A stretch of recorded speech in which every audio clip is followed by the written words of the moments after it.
If you feel like you're constantly fighting something inside, like there's a tension between what you want and what you know is right, this message is for you.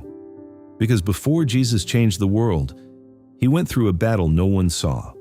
In the Gospel of Matthew chapter 4, right after his baptism, Jesus is led into the desert, not into comfort, not into recognition, but into silence, into hunger, into confrontation. For 40 days, he fasts. He feels weakness. He experiences real human need, and that's when the temptation begins. Matthew 4:1. Jesus was led by the Spirit into the wilderness to be tempted. The first attack is simple. If you are the Son of God, turn these stones into bread. It sounds reasonable.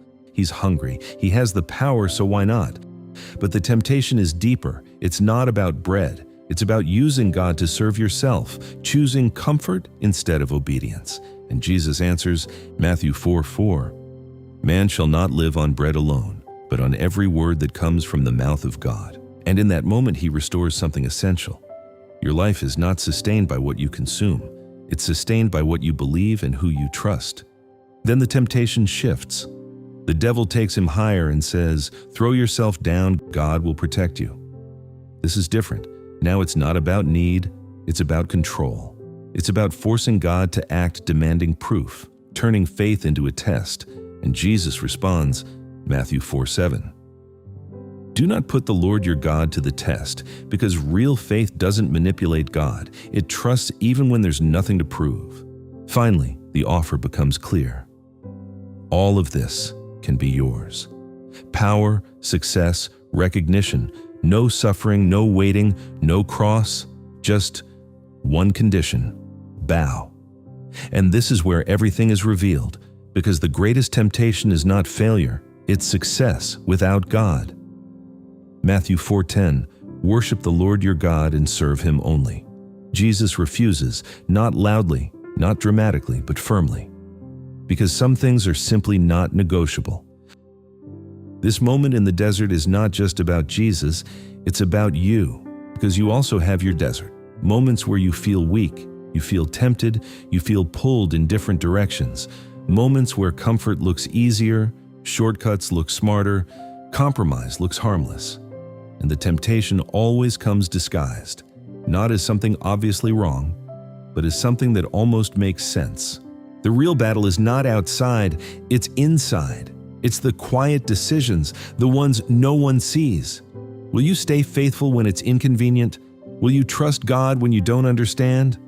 Will you choose truth even when it costs you? Because that's where everything is decided. Jesus didn't fight with force, he fought with truth, with the word, with clarity, with obedience. He didn't argue, he didn't negotiate, he stood firm. And that's how he won. And maybe today, this is your moment to stop running from the fight and start choosing differently. Jesus, I know what it feels like to struggle. I know what it feels like to be pulled in different directions, to want what is easy and forget what is right. Sometimes I choose comfort. Sometimes I look for shortcuts. Sometimes I try to control everything and I lose my peace. Today, I come back to you. Teach me to stand firm. When I feel weak, be my strength. When I feel confused, be my clarity. When I feel tempted, remind me of what truly matters. Give me a heart that chooses you over comfort, over approval, over quick results. Help me to trust even when I don't understand. Help me to obey even when it's hard. And give me the courage to fight the battles that matter, not with fear, but with faith. Amen. If this spoke to you today, write in the comments, I choose what is right. And if you're going through something, you can share it below. You're not alone in this fight.